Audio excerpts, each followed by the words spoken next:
इस संसार में कोई किसी का नहीं है, इसलिए पिताजी केवल मन के मारे बन गए बनतज मस्ती माँ। इसलिए संसार में केवल और केवल भगवत नाम ही सत्य है। ये सुनकर के गोकर्ण जी महाराज की बात को सुनकर के आत्मदेव जी भजन करने लग गए। और उधर पिता के चले जाने के बाद धुंधकारी ने तो माँ को रहना मुश्किल कर दिया। घर में जितने बर्तनवादी थे वो सब जुए में हार गया, शराब पी ली। माँ के हाथ में जो सोने के कड़े पड़े थे उनको उतार करके ले गया। रो रो करके धुंधली की आंखें फूट गईं। और जब उन कड़ों को देने से मना किया तो उसने मारा पीटा। और जब धुंधली घर से निकली तो बाहर एक कुएं में गिर गई और गिरते ही प्राण पखेरु उड़ गए। अब तो धुंधकारी और अकेला हो गया। धुंधकारी ने 5 वेश्याओं को घर में ला करके रख दिया। हमारे जीवन में भी 5 वेश्याएं हैं, काम, क्रोध, लोभ, मोह और अहंकार। ये हमारी वेश्या नहीं क्या है? और वेश्या क्या करती है? जब तक उसको माल खिलाते रहोगे वो घर में रहेगी, वरना तुम्हें छोड़ करके कोई नया घर ढूंढ लेगी। तो काम क्या है, क्रोध क्या है, लोभ क्या है, अहंकार क्या है? ये वैश्या का रूप ही तो है जो तिल तिल हमको नष्ट करता है। धुंधकारी के घर में तो कुछ रहा नहीं, अब वो चोरी करने लगा और एक राजा के यहाँ से चोरी करके लाया। और चोरी करके ला करके धुंधकारी ने वो धन रखा। तो वैश्याओं ने सोचा कि ये तो मरेगा ही और हम भी यहाँ रहते हैं, हम भी मारे जाएंगे।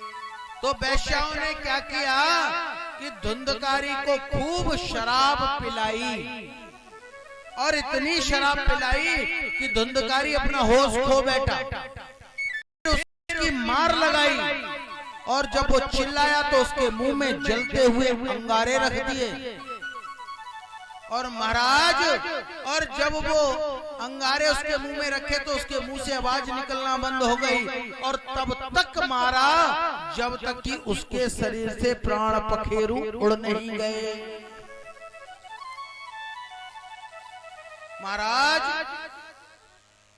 धुंधकारी की मृत्यु के बाद वो वेश्याएं वहां से चली गईं, सारा माल बटोर करके और उसको गड्ढा करके घर में ही गड्ढे में दबा दिया। ये समाचार गोकर्ण जी महाराज को मिला। गोकर्ण जी महाराज ने गया में बद्रीनाथ धाम में जाकर के श्राद्ध किया और अपने गांव की ओर चले। आज गांव के लोगों ने गोकर्ण जी महाराज का बड़ा जोरदार तरीके से स्वागत किया। गोकर्ण जी महाराज का स्वागत किया। देखो, गोकर्ण जी धुंधकारी के भाई हैं। धुंधकारी को कोई गांव का व्यक्ति चाहता भी नहीं था, लेकिन आज उन्हीं के भाई गोकर्ण जी का लोग स्वागत कर रहे हैं। क्यों? व्यक्ति के कर्मों की पूजा होती है। कर्म, चरित्र पूजा जाता है, चित्र पूजा नहीं जाता। जिस चरित्र से चित्र का निर्माण होता है उसी प्रकार चित्र की आराधना, पूजा, निंदा होती है। इसलिए गोकर्ण जी महाराज के साथ साथ गांव के लोगों ने कहा, महाराज आज हमारे घर रुक जाइए, आज हमारे घर रुक जाइए। गोकर्ण जी ने कहा कि मैं किसी के घर रुकने वाला नहीं हूँ। सारे गांव के लोग साथ साथ आए। घर में देखा तो जहां तहां जाले लगे हुए हैं। सारे गांव के लोग जुट गए, उसकी साफ सफाई करवा दी। गोकर्ण जी महाराज रात में सैया पर जब लेटे तो लेटते ही एक भयावह दृश्य उनके सामने आया। कभी भैंसे के रूप में आता है, कभी डरावना होकर के दहाड़ता है, लेकिन बोल नहीं पाता। जल लिया, आमंत्रित करके उसको मारा। बोले, भैया तुम कौन हो? तो गोकर्ण जी महाराज से धुंधकारी कहता है कि मैं तुम्हारा भाई हूं और मैं प्रेत हूं। तो बोले प्रेत हो तुम्हारे लिए तो मैंने गया श्राद्ध कर दिया, बद्रीनाथ में जाकर के श्राद्ध कर दिया। तो बोले कितने भी श्राद्ध कर दो मेरा उद्धार नहीं होगा। तो बोले फिर? बोले भैया मेरा उद्धार करो, मेरा उद्धार करो। ठीक है, ऐसा कहकर के गोकर्ण जी महाराज ने उसको शांत किया। सुबह जब संध्या के समय, सूर्योपासना के समय, सूर्य भगवान अपने इष्ट से प्रणाम करके अपने भाई की मुक्ति का साधन पूछा तो कहा, सूर्यदेव भगवान कहते हैं श्रीमद् भागवतान मुक्ति सप्ताह वाचनम कुरु। एक ही उपाय है, श्रीमद् भागवत की कथा का तुम वाचन करो और धुंधकारी के निमित्त भागवत की कथा करोगे तो उसकी मुक्ति हो जाएगी।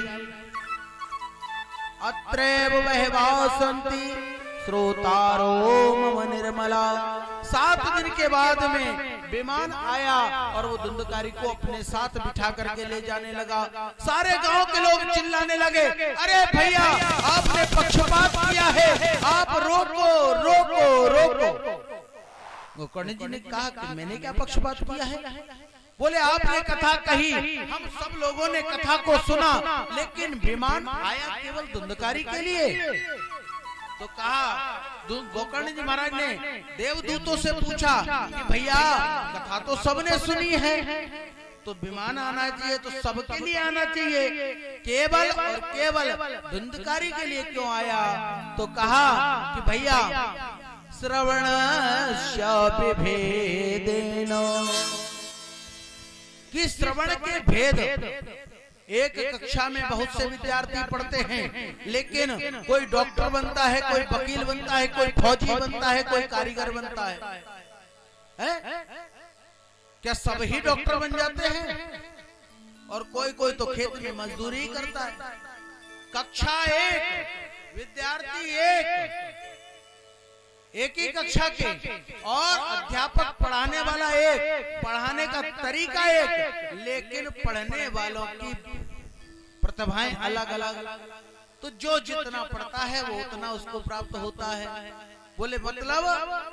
बोले जिसने जिस भाव से श्रीमद् भागवत कथा को सुना है उसको उसी भाव से कल्याण होगा। जिसने भगवत प्राप्ति के लिए भागवत को सुना है उसको भगवत प्राप्ति होगी, और जिसने केवल टाइम पास के लिए सुना है उसका टाइम ही कटेगा, कल्याण बिल्कुल नहीं होगा। इसलिए भागवत को सुनो तो किस लिए? भगवत प्राप्ति की इच्छा से सुनो।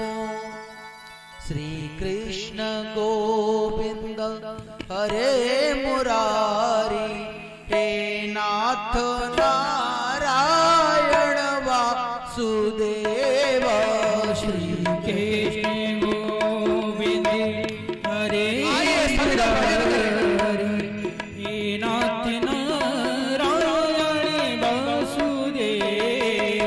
श्री कृष्ण गोविंद हरे मुरारी, हे नाथ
कथा को सुनो तो केवल और केवल गोविंद के चरणों में अपने आप को समर्पित करने के लिए ही सुनो।